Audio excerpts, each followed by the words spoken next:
Welcome to story capture. कहानी की शुरुआत 5000 साल पहले कंदाक के राज्य को दिखाते हुए होती है, जहां हमें उस राज्य के राजा एक्टोन को दिखाया जाता है, जो एक तानाशाह राजा होता है। वो काली शक्तियों को पाना चाहता है और जिसे पाकर वो इस पूरी दुनिया का सबसे शक्तिशाली इंसान बन जाएगा। इसलिए वो अपने राज्य के सभी लोगों को उस शक्तिशाली मटेरियल को ढूंढने में लगा देता है। एक्टोन जो उस राज्य का राजा होता है वो बहुत ही जालिम होता है। वो अपने राज्य के लोगों पर काफी जुर्म करता है और उस मटेरियल को पाने के लिए वो दिन और रात उनसे खुदाई करवाता है। फिर एक दिन खुदाई करते वक्त वो शक्तिशाली एटर्नियम भी मिल जाता है, जिसके बाद राजा एक्टोन उसे हासिल कर लेता है और उस ताज को बनवाना शुरू कर देता है। इस बीच राज्य में हमें एक बच्चे को दिखाया जाता है जिसका नाम हरूथ होता है। वो इस जालिम राजा के हो रहे जुल्मों पर आवाज उठाता है। वो कहता है कि ये हमारा राजा नहीं हो सकता, हम अब और जुर्म नहीं सहेंगे, हम सबको एक होकर इसके लिए अब लड़ना होगा। वहीं अब हरूथ के साथ बहुत सारे लोग खड़े हो जाते हैं और जब ये बात राजा एक्टोन को पता चलता है तो वह हरूथ को मौत की सजा सुनाता है। और जब सैनिक हरूथ को मारने वाले होते हैं तभी वह अचानक से गायब हो जाता है और एक जादूगरों के समूह में जा पहुंचता है, जहां इसे 7 जादूगर मिलते हैं। दरअसल इस बच्चे की हिम्मत, साहस और साफ दिली देख वे इसे बचा लेते हैं और अपने पास बुला लेते हैं। और अब ये सभी 7 जादूगर उसे अपनी अपनी शक्तियां देते हैं ताकि वो वहां जाकर उस जालिम राजा का खात्मा कर सके। वहीं हरूथ इन शक्तियों को पाकर अब बहुत ही ज्यादा शक्तिशाली हो जाता है,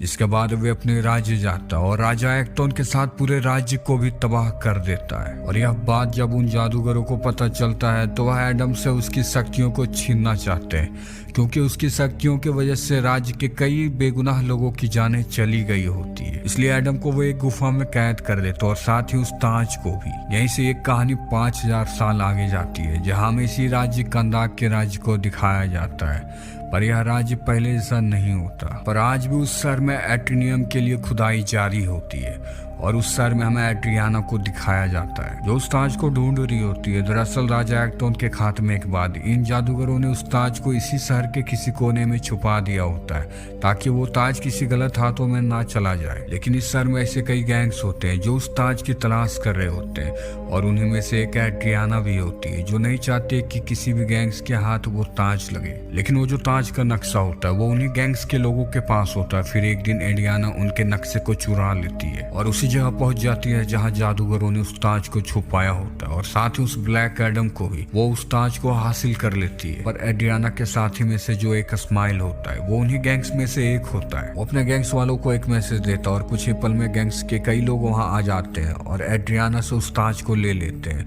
और जब वे एड्रियाना को मारने वाले होते हैं तो वहीं एड्रियाना उस पत्थर पर लिखी चीजों को पढ़ रही होती है और तभी उसके मुंह से निकल जाता है शज़ैम। यह बोलते ही 5000 साल से सोया ब्लैक एडम अपनी कैद से बाहर आ जाता है और निकलते ही गैंग्स के सभी लोगों को वह मार देता है। और जब एडम गुफा से बाहर आता है तो वहाँ गैंग्स की पूरी टीम होती है जो एडम पर अटैक कर देती है, पर एडम बहुत ही ज्यादा शक्तिशाली होता है, इसलिए वो आसानी से सबको मार रहा होता है। तभी इस बीच एटर्नियम से बने एक रॉकेट उसे जा लगती है और जिससे उसके शरीर पर एक निशान बन जाता है। और यही हमें पता चलता है कि ब्लैक एडम को एटर्नियम की मदद से मारा जा सकता है। वहीं अब वो बेहोश हो जाता है, जिसके बाद एड्रियाना उसे अपने घर ले आती है। दूसरी तरफ ब्लैक एडम से हुई तबाही का जायजा ले रहे एक सुप्रीम लेडी को दिखाया जाता है, जो जस्टिस सोसाइटी से उसे रोकने की अपील कर रही होती है। दरअसल जस्टिस सोसाइटी में ऐसे कई सारे सुपर हीरोज होते हैं जो इस दुनिया में शांति बनाए रखने का काम करते हैं। जस्टिस सोसाइटी उस लेडी की बात मान जाते हैं और ब्लैक एडम को रोकने के लिए निकल पड़ते हैं। और दूसरी तरफ ब्लैक एडम अब होश में आ जाता है। वहाँ वो एड्रियाना के बेटे को देखता है, जो उसे बताता है कि वो यहाँ 5000 साल से गुफा में कैद था और वो वापस आ गया है इन गैंग्स के लोगों से इस शहर को बचाने के लिए। पर एडम कहता है कि 5000 साल पहले ये मेरा शहर था, अब ये मेरा सर नहीं है, तुम अपनी रक्षा खुद कर सकते हो, मैं कुछ भी नहीं करने वाला हूँ। जिसके बाद एडम अपने पुराने शहर को देखने के लिए निकल पड़ता है, जहाँ भी अपनी एक बड़ी सी स्टैचू को देखता है। दरअसल इस शहर के लोग एडम को अपना मसीहा मानते हैं, इसलिए उन्होंने उसकी याद में एक स्टैचू बनाई होती है। एड्रियाना का बेटा शहर में सभी को बताने लगता है कि हमारा हीरो वापस आ गया है।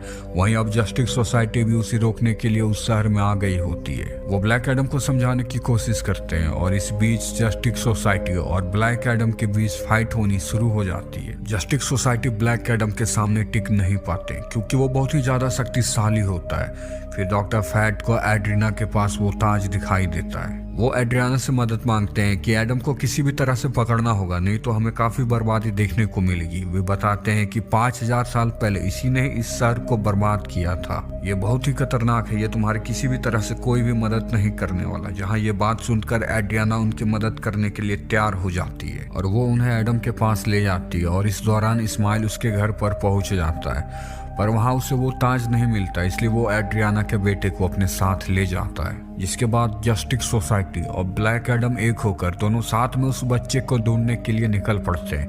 वहां वे गैंग्स के कई सारे लोगों को मारते हैं। इस बीच उन्हें पता चल जाता है कि इस्माइल ने उसके बेटे को कहाँ छिपा रखा है। जिसके बाद वे वहां पहुंच जाते हैं, जहां इस्माइल उसके बेटे को छोड़ने के लिए उनसे वो ताज मांगता है, पर ना चाहते हुए भी उन्हें वो ताज इस्माइल को देना पड़ता है। लेकिन इस्माइल वो ताज लेने के बाद भी उसके बेटे के ऊपर गोली चला देता है। और जिसके बाद ब्लैक एडम ये देख बहुत ही ज्यादा गुस्से में आ जाता है और एमोन की ओर अपनी पूरी शक्ति के साथ बढ़ता है। वो एमोन को बचा भी लेता है, पर एडम की जो असीम शक्ति होती है वो वहाँ उससे सभी चीजों को बर्बाद करके रख देता है। वो वहाँ बहुत ही ज्यादा पावरफुल एनर्जी रिलीज करता है, जिस वजह से इस्माइल के साथ साथ उसके सभी गैंग के लोग मारे जाते हैं। और यहाँ जस्टिस सोसाइटी एड्रियाना और उसके बेटे को कवर कर लेते हैं। जिसके बाद हॉकमैन एडम के पास पहुंचता है, जहां ब्लैक एडम उसे बताता है कि वो नहीं बल्कि उसका बेटा यहाँ का चैंपियन है। आज से 5000 साल पहले जब राजा एक्टोन हमारे राज्य के लोगों पर जुल्म कर रहा था,